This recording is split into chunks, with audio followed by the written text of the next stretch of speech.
Ladies and gentlemen, welcome back to my channel. So the more I dig, the worse it gets. Since the filing of my case back in 2021 in December, it's been 15 months. The University of Miami has been sued 41 times after my filing. So this is becoming a very clear pattern, and it's very concerning.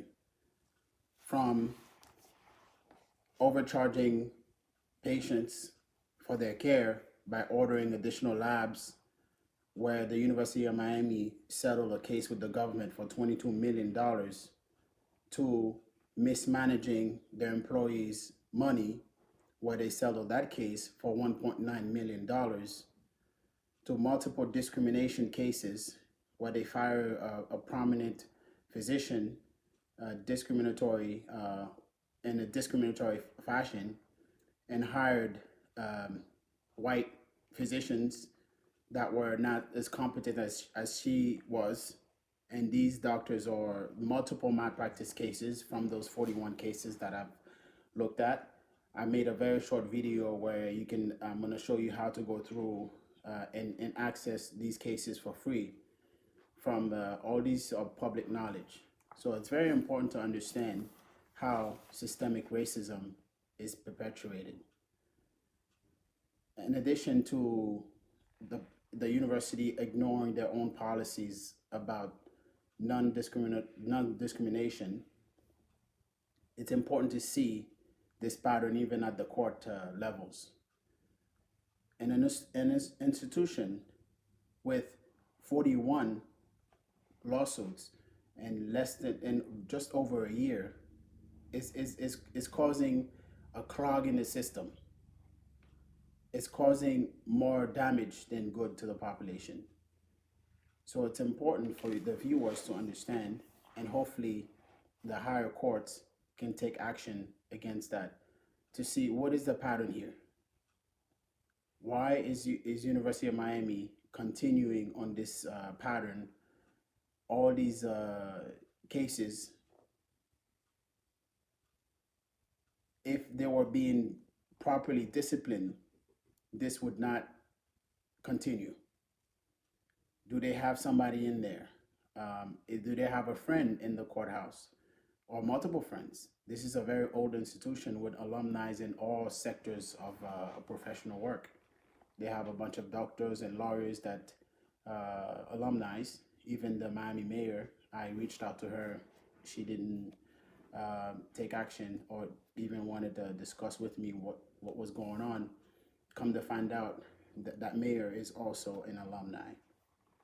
So this is what people talk when people talk about the swamp. This is a problem.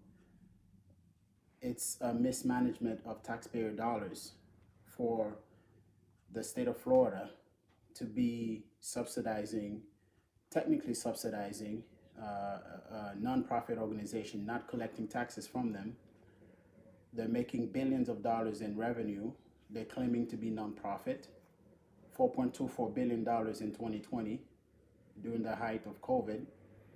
They received $14 million in royalty donations from their alumni, and they're taking from the public from discrimination to overcharging their patients to multiple malpractice lawsuits to discriminating against their students, discriminating against their Hispanic physicians. Like the list goes on and on and on and on about the abuse that the university is engaging in. So if anyone hear this message is not just for the consumer, the students and their parents, anyone in a position of leadership, from a governor to a mayor or anyone in a position of leadership to see this video. It's important to see that this is what society is built on: justice and fairness.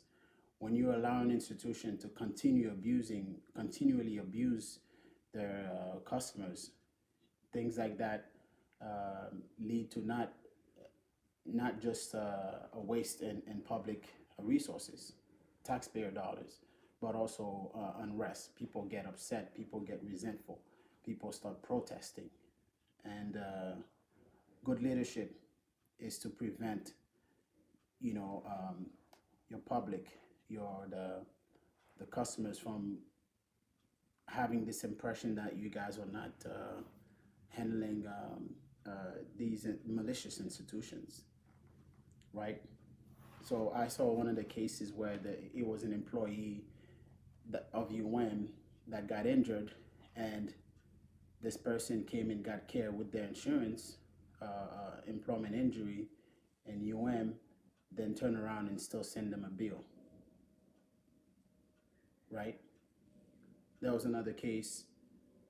There was one case that it was just an employee from another company that came to the University of Miami Hospital to get care. They charged the insurance and they still charged the patient. There was a case where the person was a employee where they paid partial of his care and passed them the rest of the bill. And I think there was issues with his own compensation, his own employment injury compensation.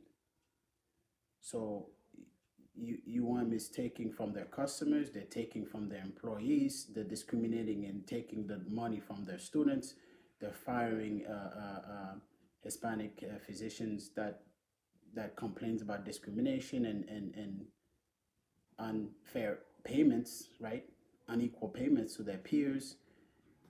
The list goes on, and then they're taking from the government, they're taking from their donors, they're taking from the state.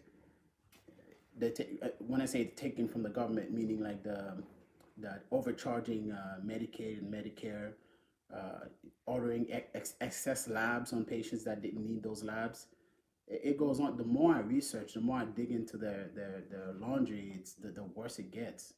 So this is very important that someone in the higher courts take action to stop this abuse of this university.